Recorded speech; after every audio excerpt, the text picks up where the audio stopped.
ফুলশয্যা রাতে স্বামী বলেছিল সংসারটাকে আপন ভেবে সব কাজ করবে, তাহলে দেখবে নিজেকে দাসী নয় রানী মনে হবে।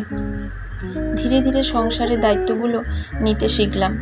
স্বামীর কথাটা সব সময় মেনে চলি।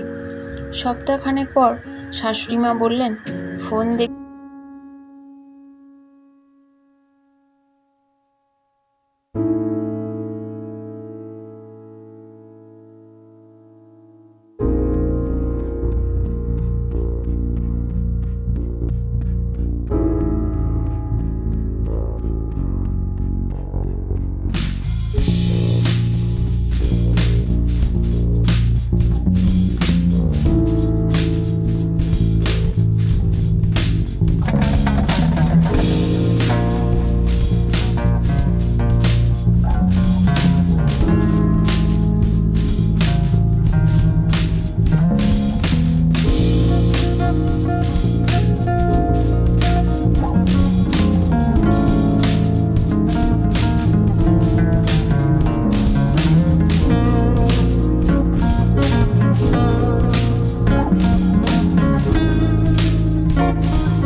এভাবে কথা শুনতে হয়, তখন সংসারটাকে আর আপন ভাবতে ইচ্ছে করে না।